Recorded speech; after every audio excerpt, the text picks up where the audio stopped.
भारत माता की, भारत माता की। मंच पर विराजमान उत्तर प्रदेश भारतीय जनता पार्टी की अध्यक्ष मेरे नौजवान साथी श्रीमान केशव प्रसाद जी मौर्य, प्रदेश के पूर्व अध्यक्ष डॉक्टर लक्ष्मीकांत जी वाजपेयी, केंद्र में मंत्री परिषद के मेरे साथी डॉक्टर संजीव बालियान जी, संसद में मेरे साथी श्री राजेंद्र अग्रवाल, श्रीमान सत्यपाल सिंह, कुंवर भारतेंद्र सिंह, प्रदेश के महासचिव स्वतंत्र देव सिंह, उपाध्यक्ष अश्विनी त्यागी जी, श्रीमान भूपेंद्र सिंह, श्रीमती कांता करदम जी, करुणेश नंदन गर्ग जी, भाजपा के उम्मीदवार श्रीमान संगीत सोम, सांसद श्रीमान ओम बिरला जी, श्रीमान जसवंत सैनी जी, विजय पाल जी तोमर, श्री रविंद्र भड़ाना जी, देवेंद्र सिंह जी, श्री सत्य प्रकाश अग्रवाल, श्री जितेंद्र पाल सिंह, शिव कुमार राणा जी, श्रीमान सोमेंद्र तोमर जी, श्रीमान हरिकांत आहलुवालिया जी, श्रीमान विजयपाल कश्यप जी, योगेश धामा जी, सत्येंद्र तोमर जी, मंजू शिवाज जी, विजयपाल जी, केपी मलिक जी, कपिल देव अग्रवाल जी, उमेश मलिक जी, प्रमोद उंतवाल जी, सतवीर त्यागी जी, दिनेश खटीक जी और विशाल संख्या में पधारे हुए मेरे प्यारे भाइयों और बहनों,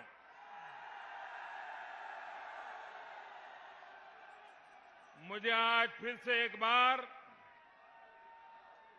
मेरठ की इस पवित्र धरती पर आने का सौभाग्य मिला है। देश के आजादी के आंदोलन को देखा जाए तो 1857 का स्वातंत्र्य संग्राम इतिहास में स्वर्णिम पृष्ठ से अंकित है और जिस 1857 के स्वातंत्र्य संग्राम का बिगुल इसी मेरठ की धरती पर से बजा था। मेरा सौभाग्य है कि उत्तर प्रदेश के चुनाव का बिगुल बजाने के लिए मुझे भी मेरठ की धरती से आरंभ करने का अवसर मिला है।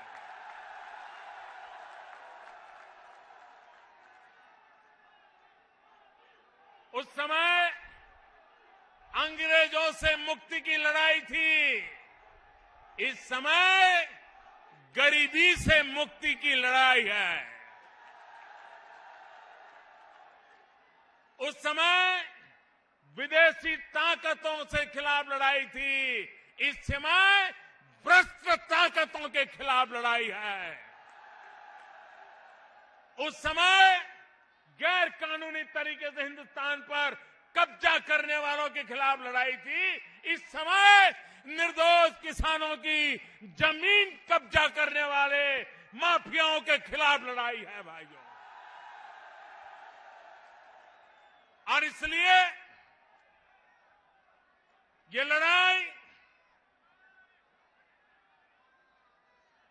भ्रष्टाचार कर करके, माफियागिरी करके, गुंडा राज चला करके, बहन बेटियों की इज्जत लूटने वालों को राजनीतिक आश्रय देने वालों के खिलाफ ये लड़ाई है।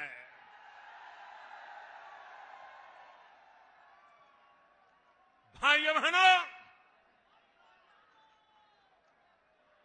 उत्तर प्रदेश के पास हिंदुस्तान का अव्वल दर्जा बनकर राज्य बनने का सारी ताकत पड़ी हुई है।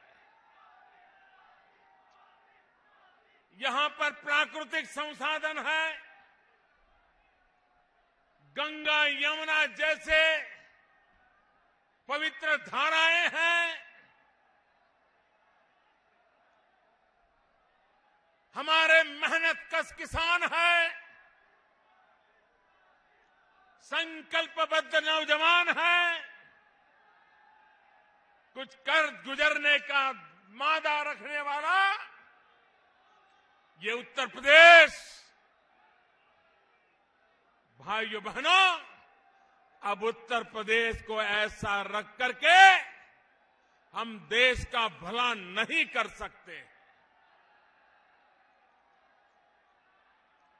क्या कारण है उत्तर प्रदेश के नौजवान को रोजी रोटी कमाने के लिए उत्तर प्रदेश छोड़ करके, बूढ़े मां बाप को छोड़ करके, अपने खेत खलिहान छोड़ करके, गांव परिवार यार दोस्त छोड़ करके शहरों में गंदी नालियों के पास झुग्गी झोपड़ी में जिंदगी गुजारना का मजबूर करना, ये कितना बड़ा पाप उत्तर प्रदेश में हुआ है। और इसलिए भाइयों बहनों, आप उत्तर प्रदेश के लोग, आपने मुझे प्रधानमंत्री बनाया।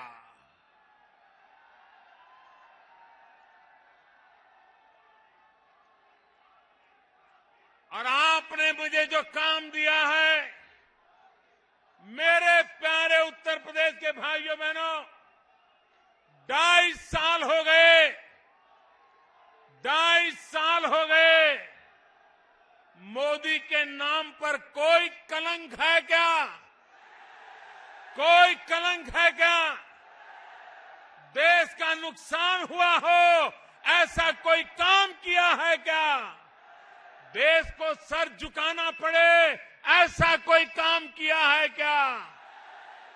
भाइयों बहनों, उत्तर प्रदेश ने मुझे जो भरोसा दिया, उत्तर प्रदेश ने मुझे जो प्यार दिया, मैंने उत्तर प्रदेश की इज्जत को नई ऊंचाइयों पर ले जाने के लिए मुझसे जो हो सकता है करने में कोई कमी नहीं रखी है।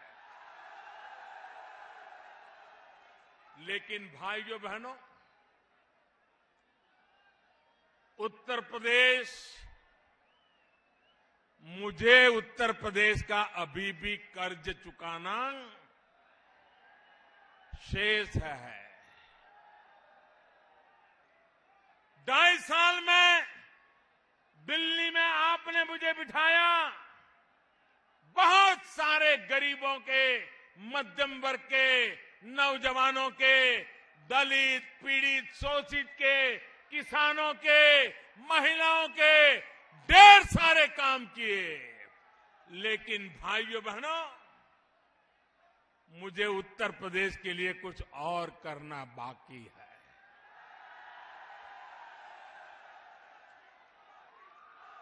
मैं उत्तर प्रदेश में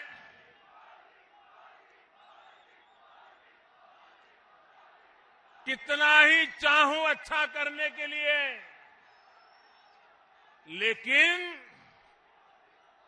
अगर यहां रुकावटें पैदा करने वाली सरकारें बैठी रही तो दिल्ली से जो लाभ पहुंचाना है वो लखनऊ में अटक जाएगा कि नहीं अटक जाएगा।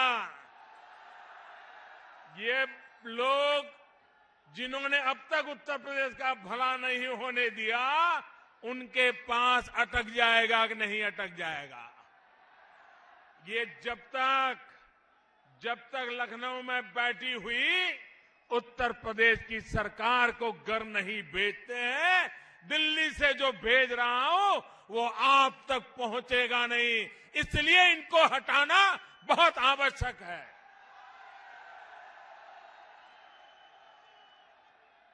भाइयों बहनों, ये हमारा मेरठ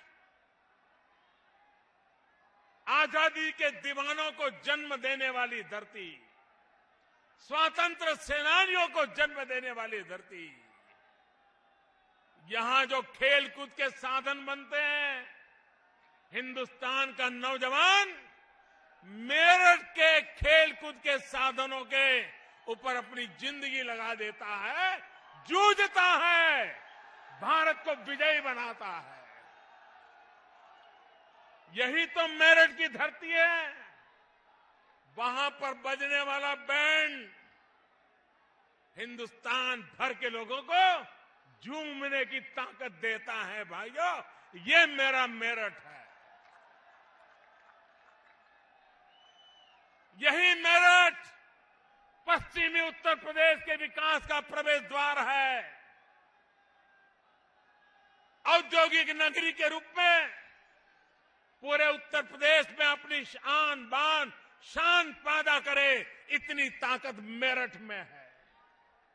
लेकिन मेरठ का हाल क्या है? कोई सामान्य नागरिक शाम को जिंदा घर लौटेगा, इसकी कोई गारंटी है क्या? क्या कारण है? आए दिन हत्याएं हो रही हैं, निर्दोष व्यापारियों को मार दिया जा रहा है, निर्दोष नागरिकों को मार दिया जा रहा है। और ये मामला सिर्फ मेरठ का नहीं है। उत्तर प्रदेश में हत्या करने वालों पर कोई कानूनी कार्रवाई नहीं होती। उत्तर प्रदेश में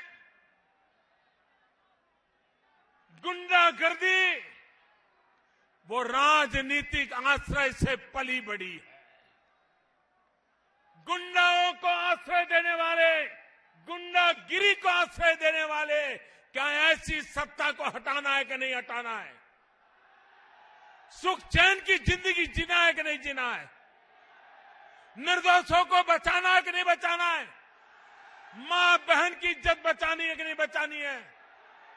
भाइयों बहनों, आज आपने देखा होगा कुछ दिन पहले कांग्रेस पार्टी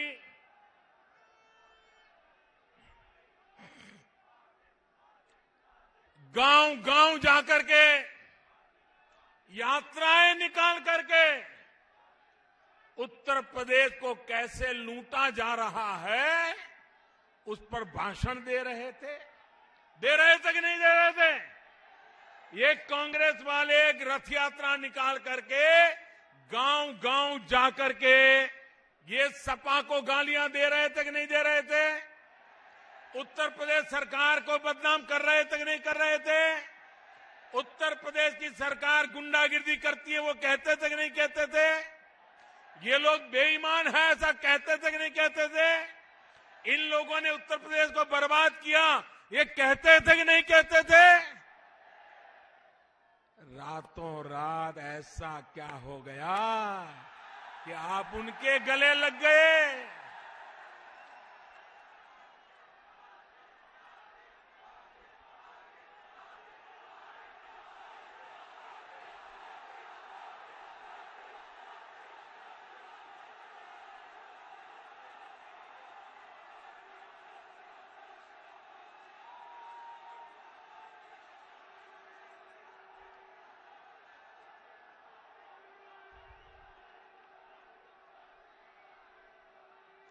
भाइयों बहनों, राजनीति में गठबंधन तो हमने देखे हैं,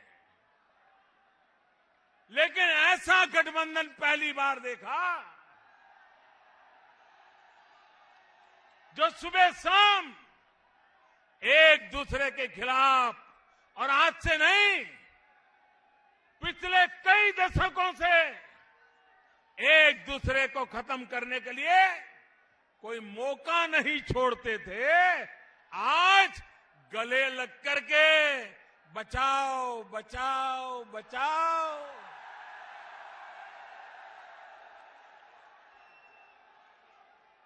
भाइयों बहनों, जो खुद को बचा नहीं सकते वो उत्तर प्रदेश को क्या बचा पाएंगे।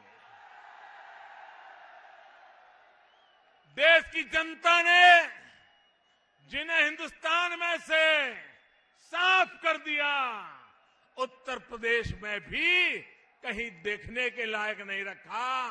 वो कैसे बचा सकते हैं ये मुझे समझ नहीं आता है। उत्तर प्रदेश के लोग तो भली बाती जानते हैं। आप मुझे बताइए भाइयों बहनों, इनको उत्तर प्रदेश के भाग्य से कोई लेना देना है क्या? भाइयों बहनों, ये चुनाव स्कैम के खिलाफ भाजपा की लड़ाई है। ये चुनाव स्कैम के खिलाफ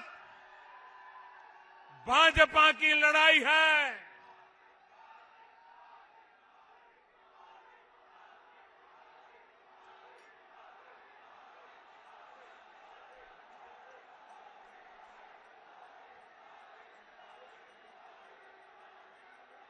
स्कैम, घोटाले, स्कैम के खिलाफ ये भाजपा की लड़ाई है। और स्कैम का मेरा मतलब है SCAM। स्कैम का मतलब है SCAM।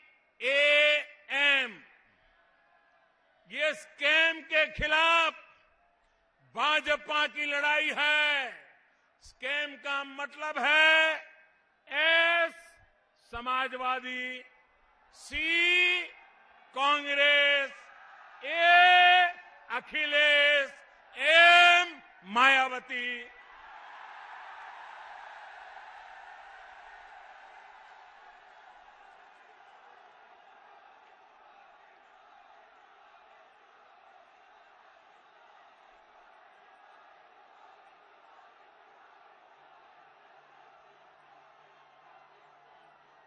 उत्तर प्रदेश तय करे, आपको स्कैम चाहिए कि भाजपा का चाहिए? आपको स्कैम चाहिए कि कमल चाहिए?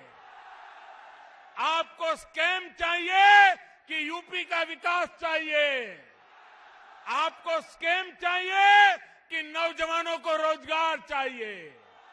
आपको स्कैम चाहिए कि उत्तर प्रदेश का विकास चाहिए? भाइयों बहनों, भाजपा की लड़ाई स्कैम के खिलाफ है। स्कैम का मतलब है S Samajwadi, C Congress, A Akhilesh, M Mayawati, इनके खिलाफ हमारी लड़ाई है। जब तक उत्तर प्रदेश को स्कैम से मुक्त नहीं करोगे, उत्तर प्रदेश में सुख चैन के दिन लौट करके नहीं आएंगे। और इसलिए भाइयों बहनों, मैं आपके पास विशेष आग्रह करते हुए आया हूं। मैं जरा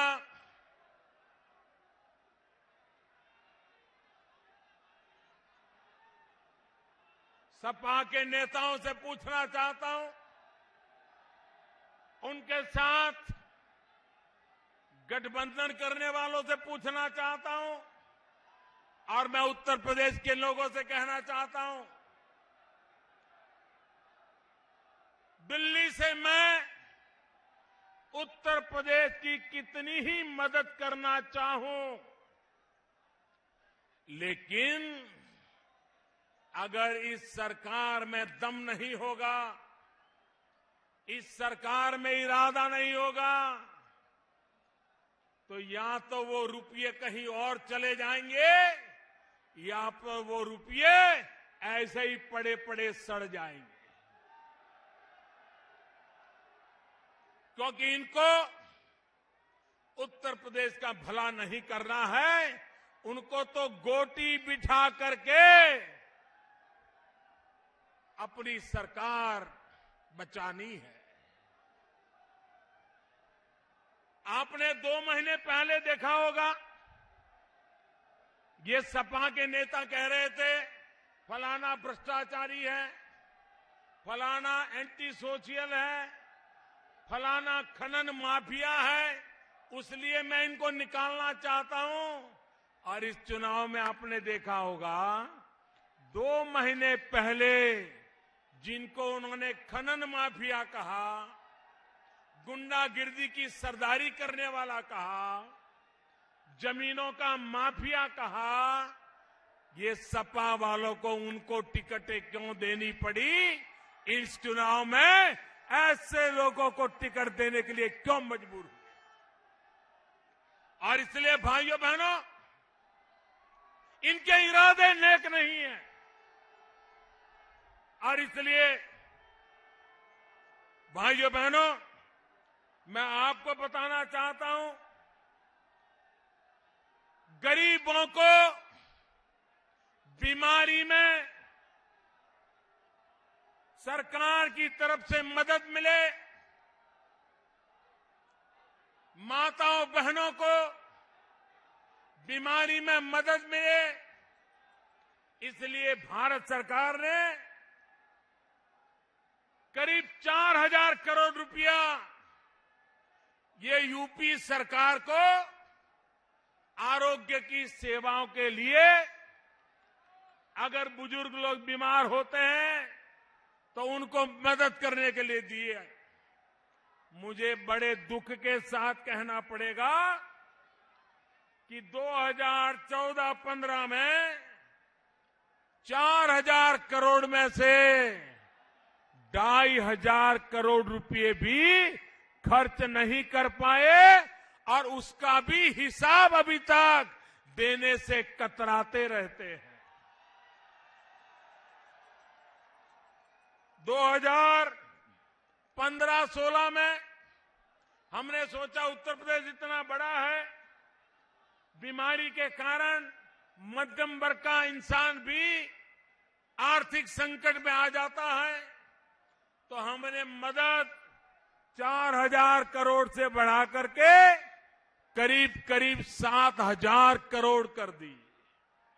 मुझे दुख के साथ कहना है कि 7,000 करोड़ करने के बाद भी साल बीत गया, 2017 आ गया, लेकिन भाइयों बहनों 7,000 करोड़ में से भी 2,800 करोड़ से ज्यादा पैसे गरीबों के लिए खर्च नहीं कर पाए।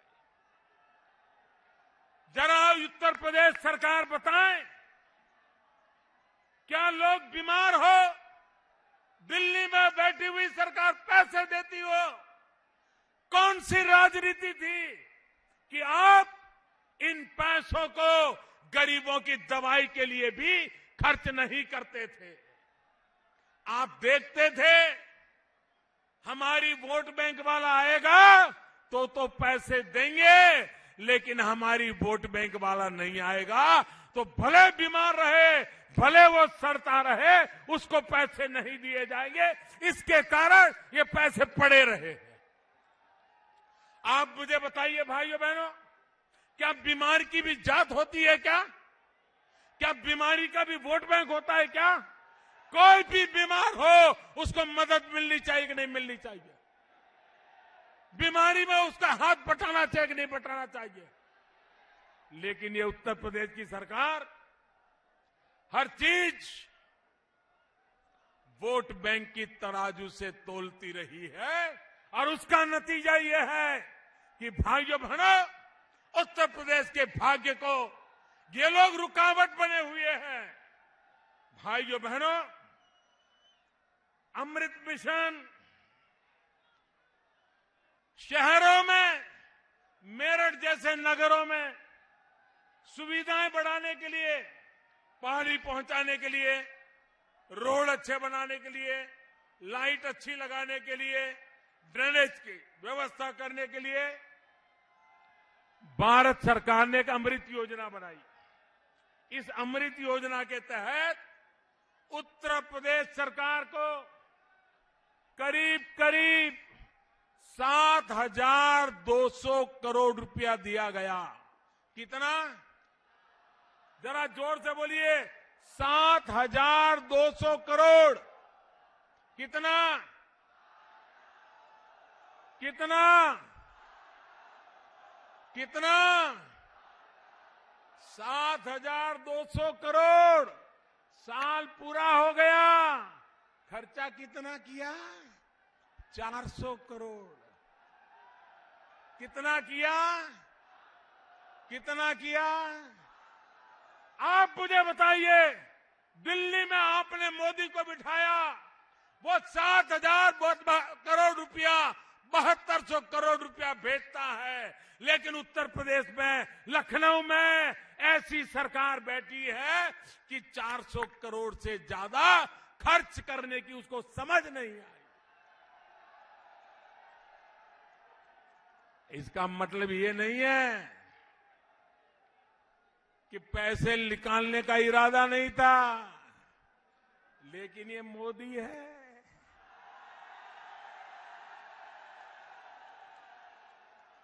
पाई पाई का हिसाब मांग रहा था। हर बारी चीज पूछ रहा था। उत्तर प्रदेश की सरकार का पसीना छूट रहा था। उनको लग रहा था कि मोदी से पैसे तो लेने हैं, लेकिन हिसाब देना नहीं है। वो दिन चले गए। 7200 करोड़ रुपया उत्तर प्रदेश के नगरों के लिए दिल्ली सरकार अपने खजाने से दे और 400 करोड़ से भी ज्यादा खर्च न हो, इससे ज्यादा जनता के साथ धोखा क्या हो सकता है भाइयों बहनों। और इसलिए मैं कहता हूं, ये सरकार रुकावट है। ये रुकावट को हटाना है, तब जाकर के विकास की संभावना है।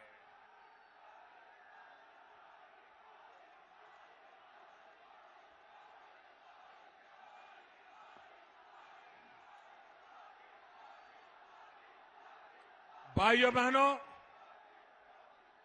आप मुझे बताइए, स्वच्छ भारत में आप सहमत है कि नहीं है? स्वच्छ मेरठ के लिए आप सहमत है कि नहीं है? स्वच्छ उत्तर प्रदेश के लिए सहमत है कि नहीं है? ये स्वच्छता का काम आगे बढ़ना चाहिए कि नहीं बढ़ना चाहिए? अगर गंदगी जाएगी तो बीमारी जाएगी कि नहीं जाएगी? अगर गंदगी है तो सबसे ज्यादा तकलीफ गरीब और मध्यम वर्ग को होती है कि नहीं होती है? तो साफ सफाई होनी चाहिए कि नहीं होनी चाहिए? होनी चाहिए। आपको मैं बताता हूं, भारत सरकार ने सफाई अभियान के लिए उत्तर प्रदेश की सरकार को 950 करोड़ रुपया दिया। कितना? कितना? जोर से बोलिए। कितना? 950 करोड़। कितना? कितना? 950 करोड़। और ये 40 करोड़ रुपया भी खर्च नहीं कर पाए भाइयों। वो पूरी दिन कभी चाचा तो कभी पापा तो कभी चाची तो कभी भतीजा, कभी मामा तो कभी मामा का साला, तो कभी साले का भतीजा, तो कभी भतीजे की बहू, न जाने कहां कहां क्या हाल करके रखा है उत्तर प्रदेश का, क्या हाल करके रखा है भाइयों बहनों। और इसलिए मैं कहने आया हूं कि दिल्ली सरकार आज उत्तर प्रदेश का जीवन बदलने के लिए सब कुछ करने को तैयार है, क्योंकि उत्तर प्रदेश ने मुझे प्रधानमंत्री बनाया है। लेकिन ऐसी सरकार जो रुकावटें डाल रही है, और इसलिए मैं कहने आया हूं भाइयों बहनों, उत्तर प्रदेश का भाग्य बदलना है तो पहले उत्तर प्रदेश की सरकार बदलो, भाग्य बदलना शुरू हो जाएगा। भाइयों बहनों, इन दिनों मैं चाहता हूं हर परिवार को अपना घर होना चाहिए कि नहीं होना चाहिए? आजादी के 70 साल के बाद हर परिवार का अपना घर होना चाहिए कि नहीं होना चाहिए? गरीब को भी अपना घर होना चाहिए कि नहीं होना चाहिए? मध्यम वर्ग के व्यक्ति को भी अपना घर होना चाहिए कि नहीं होना चाहिए? सुख चैन से परिवार जी सके ऐसी व्यवस्था होनी चाहिए कि नहीं होनी चाहिए? मैंने सपना संजोया है, मैंने बीड़ा उठाया है कि 2022 जब भारत की आजादी के 75 साल होंगे, हिंदुस्तान के हर इंसान को अपना रहने का घर होगा। ये काम मैंने उठाया। अब राज्य सरकारों को क्या करना था? राज्य सरकारों को सिर्फ लोगों से, इस कैटेगरी में जो लोग आते हैं उनसे अर्जी लेनी थी, उसकी छानबीन करनी थी और वो सूची भारत सरकार को भेजनी थी।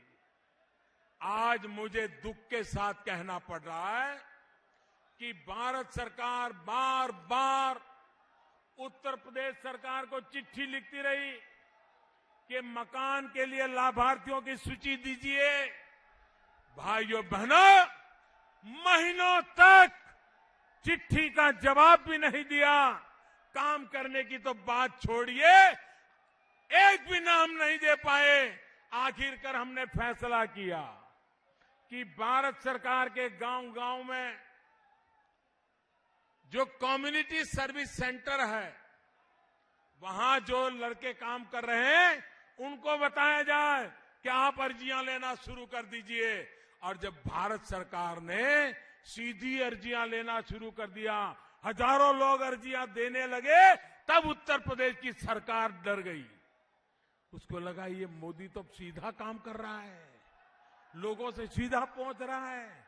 तो फिर सोते हुए जाग गए और सूची तैयार करने लगे। आप मुझे बताइए, क्या 24 घंटे राजनीति करते रहोगे? क्या उठापटक करते रहोगे? किसको गिराओगे, किसको गले लगाओगे, यही करते रहोगे क्या? भाइयों बहनों, ऐसे लोग पहले परिवार का सोचते थे कि खुद का सोचने लगे, अब सिर्फ कुर्सी का सोच रहे हैं। ऐसे लोगों से उत्तर प्रदेश का भाग्य नहीं बदलेगा। और इसलिए भाइयों बहनों, मैं आज आपसे आग्रह करने आया हूं कि आप ये इलाका हिंदुस्तान में सबसे ज्यादा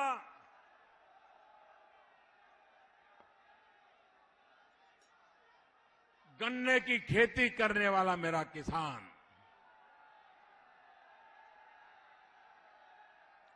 मैं श्रीमान केशव प्रसाद मौर्य और उत्तर प्रदेश भारतीय जनता पार्टी के सभी नेता, सभी उम्मीदवार, उनको हृदय से बहुत बहुत बधाई देता हूं। एक बहुत बड़ा फैसला उन्होंने किया है।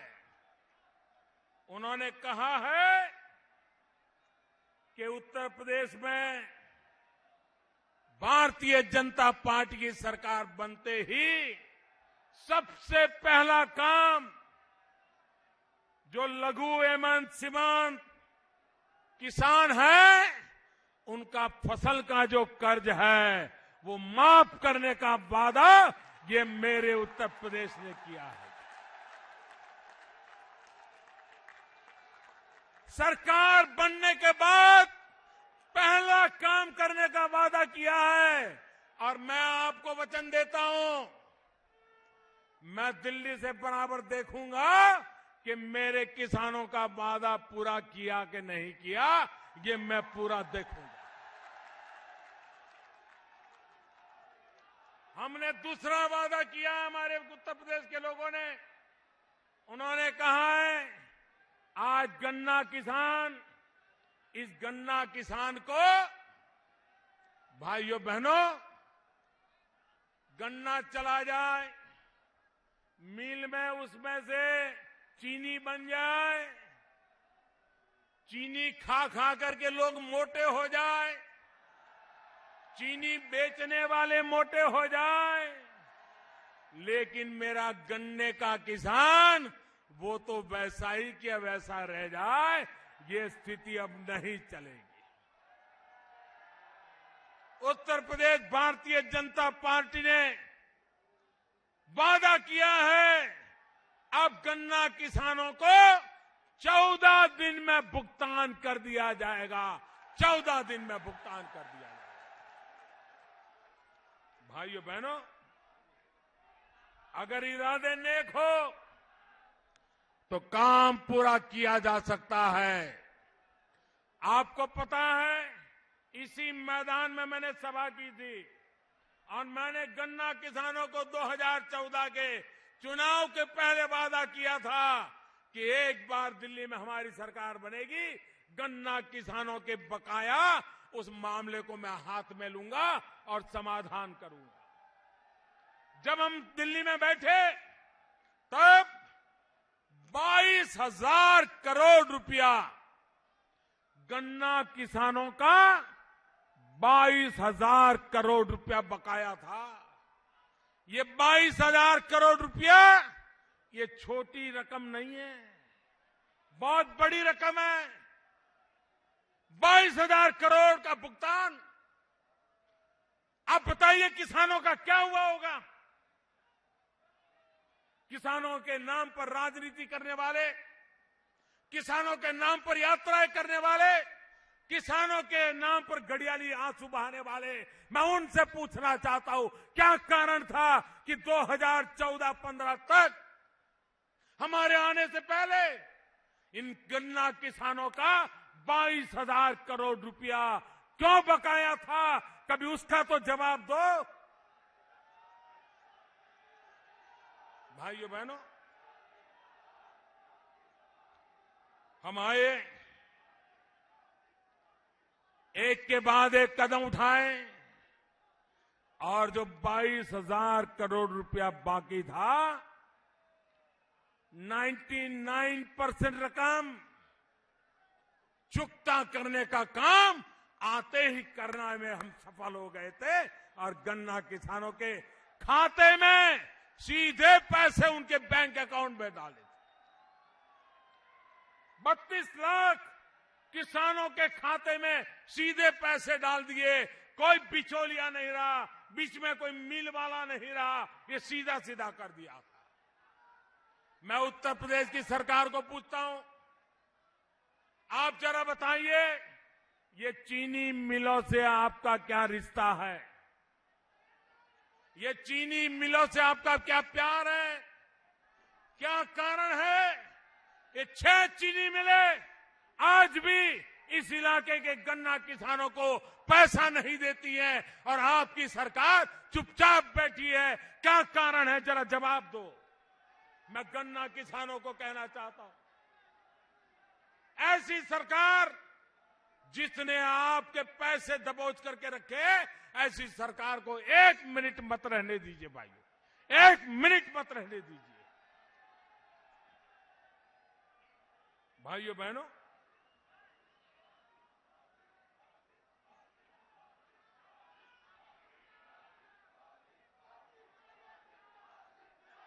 उत्तर प्रदेश में भी धान की खेती होती है, उत्तर प्रदेश में गेहूं की खेती होती है।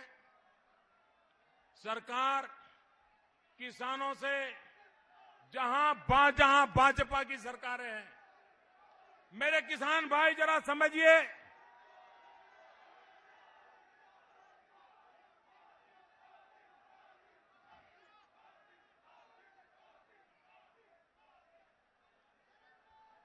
जहां जहां भारतीय जनता पार्टी की सरकारें हैं,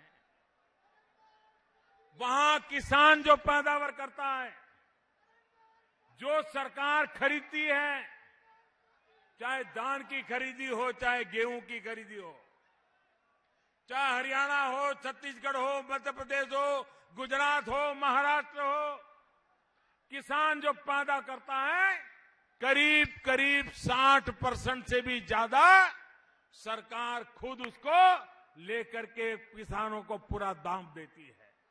क्या कारण है? क्या कारण है कि उत्तर प्रदेश की सरकार किसानों से सिर्फ 3% लेती है?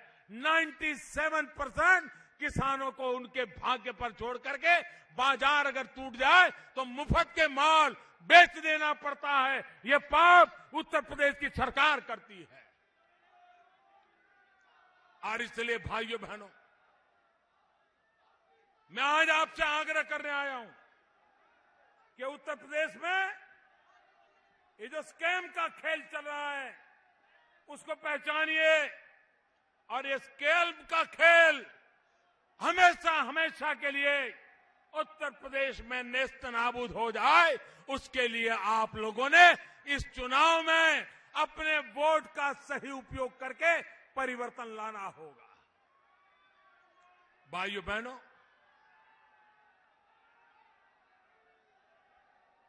2014 में जिन लोगों का पराजय हुआ, सत्ता के सपने चूर चूर हो गए, हंग पार्लियामेंट बनेगी तो अपनी दुकान चलेगी, ये जो सोच रहे थे उन सबकी नैया डूब गई। और इसलिए हर चीज का विरोध करना, आप मुझे बताइए साहब, 40 साल से हमारे देश में 40 साल से वन रैंक वन पेंशन, हमारे फौजी भाई बहन वन रैंक वन पेंशन, इसके लिए मांग कर रहे थे। ये दिल्ली में कांग्रेस के नेता फौजियों की मीटिंग करते थे, फोटो निकलवाते थे, टीवी पर लाइव शो करते थे, फौजियों को गुमराह करते थे। वन रैंक वन पेंशन के नाम पर 40 साल से झूठ बोला गया। 40 साल तक फौजियों की आंखों में धूल झोंकी गई।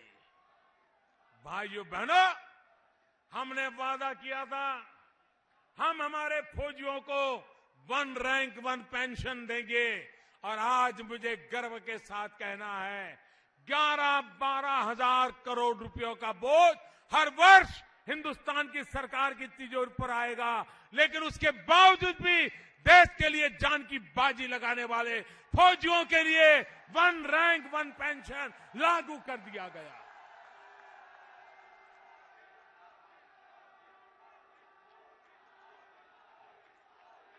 मैं देश के फौजियों से कहना चाहता हूं, आजादी के बाद आज पहली बार देश में ऐसी सरकार आई है जो फौजियों के लिए जीना मरना भी जानती है, जो फौजी देश के लिए जीना मरना जानते हैं। भाइयों बहनों, आज तक हमने हमारी फौजियों की ताकत को कम आंका, उनकी बहादुरी को कम आंका, और दुश्मन लोग आकर के अंधेरी रात में हमारे फौजियों को मार के भाग जाए, और देश के फौजी चुपचाप हाथ पर हाथ धरे रह करके बैठे रहना पड़ता था।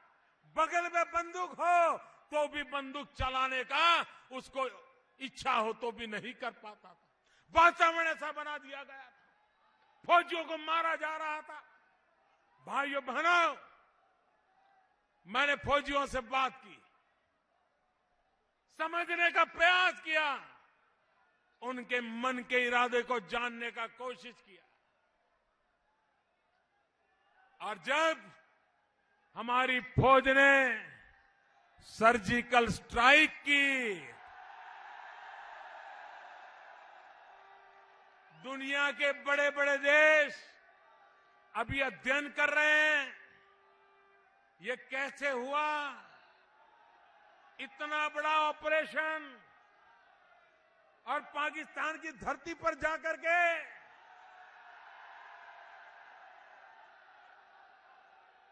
पाई पाई का हिसाब चुकता कर दिया, पाई पाई का हिसाब।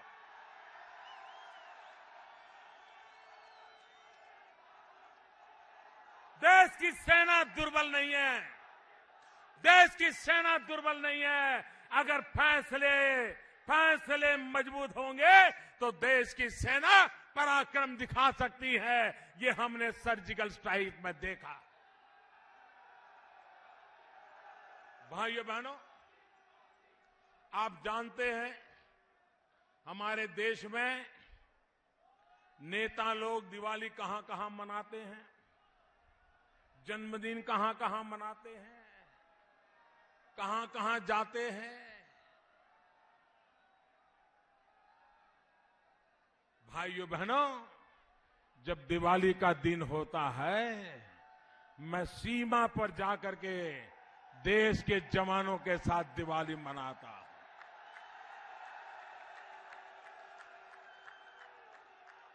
इस दिवाली में मैं चीन की सरहद पे गया था,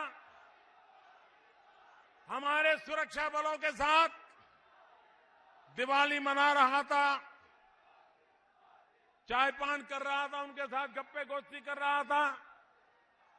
तो एक बड़ी आयु के सरदार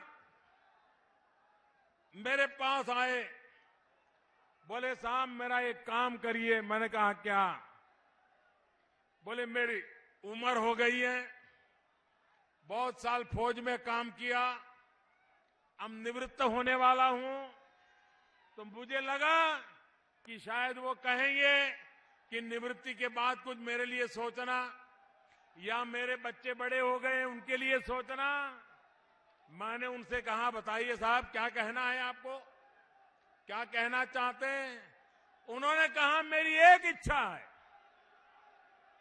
देखिए मेरे देश के फौज का मिजाज देखिए। उन्होंने कहा मेरी एक इच्छा है। मैंने कहा क्या?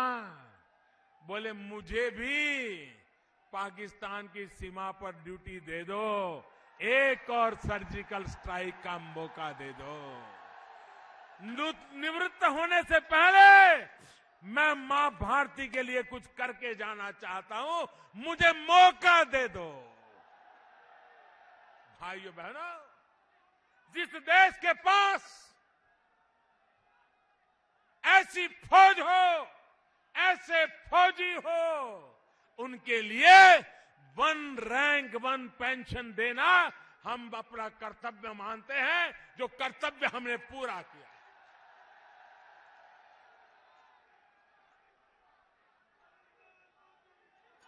लेकिन भाइयों बहनों,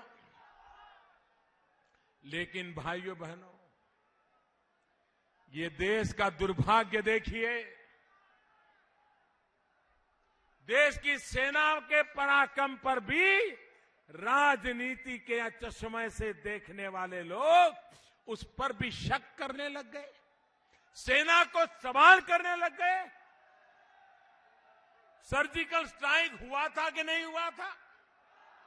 आप अंदर गए थे कि नहीं गए थे? अंदर जाकर के किसी को मारा था कि नहीं मारा था? कुछ लोगों को तो इस बात का दुख था कि भाई सर्जिकल स्ट्राइक हुई, लेकिन ऐसा क्या कारण है कि हिंदुस्तान का कोई जवान मरा ही नहीं। उनको दुख इस बात का था कि मेरे सारे जवान जिंदा वापिस आए, इसका दुख था। क्या ऐसे लोगों को देश की राजनीति करने का हक है क्या? देश का जवान जिंदा क्यों वापस आया, इसकी जिनको पीड़ा होती है, ऐसे लोगों को देश के नाम पर राजनीति करने का हक है क्या? भाइयों बहनों, राजनीति इतनी नीचे ले गए और इसलिए भाइयों बहनों, मैं आज मेरठ की धरती पर यह अनुरोध करने आया हूं, उत्तर प्रदेश को विकास की नई ऊंचाइयों पर ले जाना है, हर खेत को पानी पहुंचाना है, हर नौजवान को हाथ में हुनर देना है, माताओं बहनों को सुरक्षा देनी है और इसलिए मेरे भाइयों बहनों, उत्तर प्रदेश में परिवर्तन जरूरी है।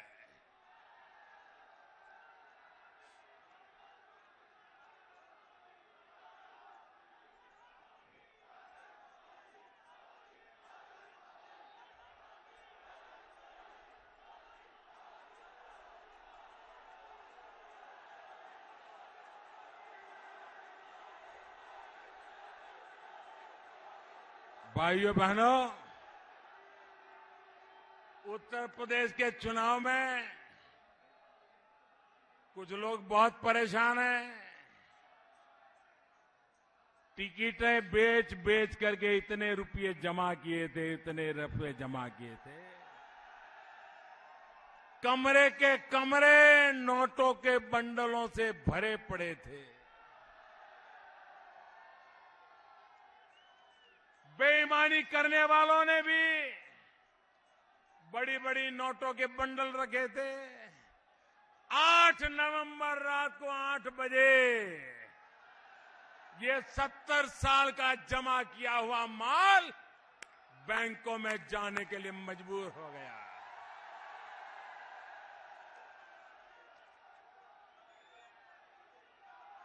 बड़े बड़े लोग रुपये ठिकाने में लगाने में लगे थे, अब परेशान हो रहे। और मैंने कहा था, देशवासियों को कहा था, 50 दिन तक देशवासियों को तकलीफ होगी, 50 दिन के बाद देश को लूटने वालों की तकलीफ शुरुआत हो जाएगी, ये मैंने कहा था। अब उनको पता चल रहा है कि बैंक में तो जमा कर दिया लेकिन फंस गए। सारा पता चल रहा है कहां से आया कहां गया। बैंक के अफसर जेल जा रहे हैं, बैंक के मुलाजिम जेल जा रहे हैं। ये कांग्रेस पार्टी, जरा जवाब दे कांग्रेस पार्टी, नोटबंदी का विरोध करने वाली कांग्रेस पार्टी से मैं सवाल पूछना चाहता हूं। कर्नाटक में उनके एक मंत्री के घर से 150 करोड़ रुपया पकड़ा गया, क्या कारण है? क्या कारण है? अभी तक वो मंत्री बना हुआ है, क्या कारण है उसको मंत्री पद से हटाया नहीं गया? क्या कारण है? ये काले धन वाले खुलेआम घूम रहे हैं। आप मुझे बताइए, देश का चोरी का माल गरीबों के काम आना चाहिए कि नहीं आना चाहिए? ये लूटा है वो निकलना चाहिए कि नहीं निकलना चाहिए? गांव गांव गरीब को मिलना चाहिए कि नहीं मिलना चाहिए? गांवों में विकास होना चाहिए कि नहीं होना चाहिए? गरीब के बच्चों को शिक्षा होनी चाहिए कि नहीं होनी चाहिए? ये बेईमानी का पैसा गरीबों की भलाई के काम आना चाहिए कि नहीं आना चाहिए? भाइयों बहनों, मैं 8 नवंबर को जानता था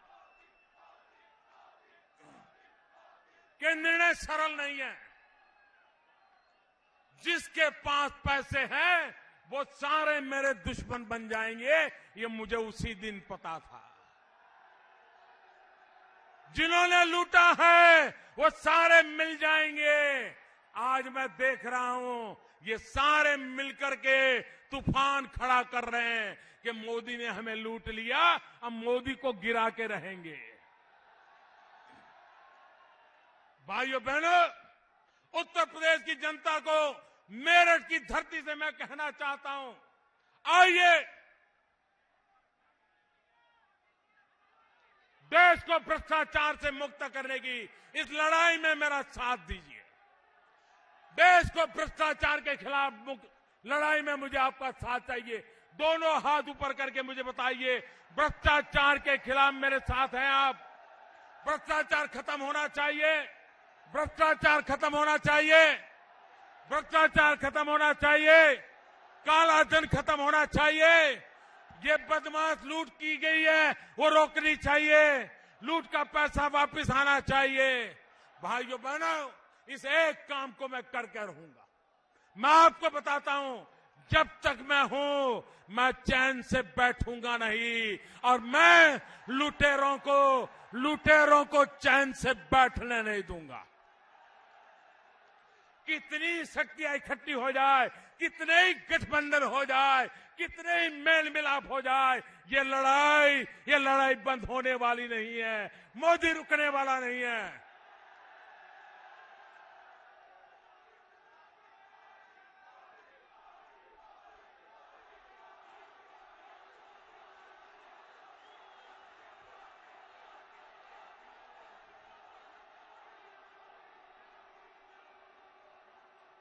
इस बजट में भी देखा आपने, हमने सारा शक्ति मध्यम वर्ग के परिवारों की भलाई के लिए, गरीब वर्ग परिवारों को भलाई के लिए पूरा बजट 10 लाख करोड़ रुपया किसानों के लिए।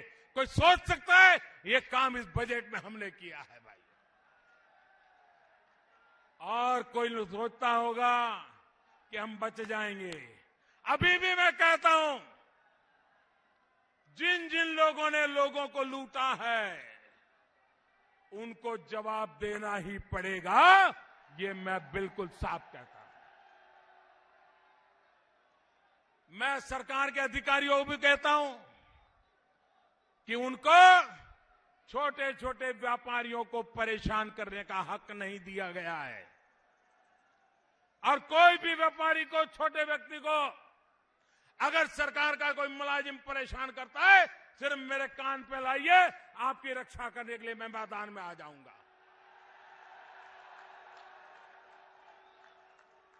मुझे बड़े बड़े बेईमानों से लड़ना है, ताकतवर बेईमानों से लड़ना है। मुझे मोहल्ले की कुश्ती नहीं करनी है, मुझे तो बड़े बड़े ताकतवरों को खेल लेना है, तभी सफाई होगी। मुझे ऊपर सफाई करनी है, उस पर मैं लगा हुआ हूं, और इसलिए छोटे छोटे गांव के व्यापारियों को परेशान करना ये मेरी सरकार को मंजूर नहीं है, ये हमें मंजूर नहीं है। और इसलिए भाइयों बहनों, ये आप मुझे आशीर्वाद दीजिए, देश को भ्रष्टाचार से मुक्त करने के लिए आशीर्वाद दीजिए, देश को काले धन से मुक्त करने के लिए आशीर्वाद दीजिए, देश को बेईमानों से मुक्त करने के लिए आशीर्वाद दीजिए, देश को माफियाओं से मुक्त करने के लिए आशीर्वाद दीजिए, देश को जमीन हड़पने वालों से मुक्त करने के लिए आशीर्वाद दीजिए, उत्तर प्रदेश को बचाने के लिए आशीर्वाद दीजिए, उत्तर प्रदेश को बनाने के लिए आशीर्वाद दीजिए, उत्तर प्रदेश को नई ऊंचाइयों पर ले जाने के लिए आशीर्वाद दीजिए, और भारतीय जनता पार्टी को भारी बहुमत से विजयी बनाइए। यही मेरी आप सबसे प्रार्थना है। दोनों हाथ बंद करके मेरे साथ बोलिए, भारत माता की, भारत माता की, भारत माता की। बहुत बहुत धन्यवाद।